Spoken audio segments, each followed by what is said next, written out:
ሳይጾሙ መብላት ማለት ሰው አለመሆን ነው። እንዲያው መጽደቁን ተውት።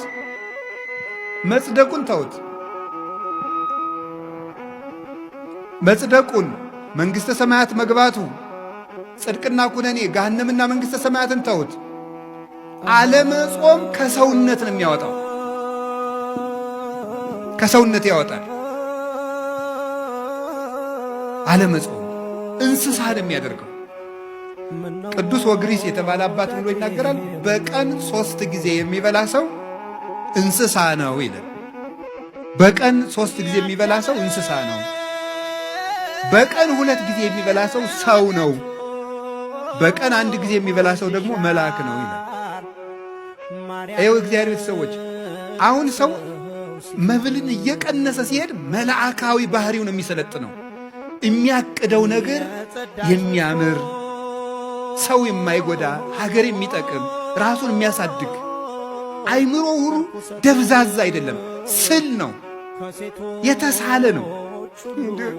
አሁን እኮ ይገርማል። ሰው ማሰብ ስላቆመ ክሪቲካል ቲንኪንግ ስልጠና ይባላል። ምኑን ያስበዋል? ሰው 24 ሰዓት እየበላ ሰጥሟል እኮ። እንዴት አድርጎ ያስብ?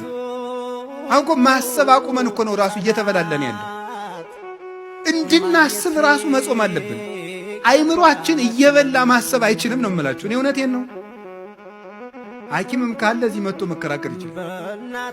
ሰው ዝም ብሎ እየበላ ቁጭ የሚል ከሆነ ማሰብ አይችልም። ደሙ ያለ መጠን ይመላል።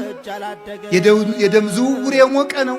እንደዚያ ባለ ቁጥር ደግሞ ዝሙት ይሰለጥንበታል። የሚያስበው ምኞቱ ብቻ ነው። ትክክለኛ ሐሳብ ማሰብ አይችልም። ግን በደፈረሰ ውሃ ፊትን ማየት ይቻላል? አይቻልም። ውሃው እኮ ሲጠራ ነው። እኛ እኮ አሁን ደፍርሰናል። መብላት ደፍራሳ ጭንቅላት ነው ያለ እና የምናስበው ነገር ሁሉ ደፍራሳ ነው። የጠራ ዕቅድ፣ የጠራ ሕይወት መኖር ግን ፈልጋችሁ እንዲያው ክርስቲያን ባትሆኑ እንኳን ጾም ሰውነት ነው ነው ማለት። ወደ ጽድቁ እንመጣበታለን። ጾም ሰውነት ነው። ወደ ጽድቁ ቅድም ነግሬያቸዋለሁ። እግዚአብሔርን የሚያስመስል ጾም ሰውነት ነው። ሰው መሆን ከፈልጋችሁ ጾሙ። አውሬ መሆን ከፈለግ ብላ 24 ሰዓት።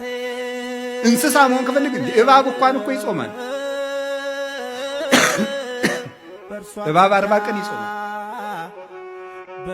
ስለዚህ እግዚአብሔር ሰዎች ጾም ምንድን ነው ከተባሉ የሰው ክብር ሰውነት ነው።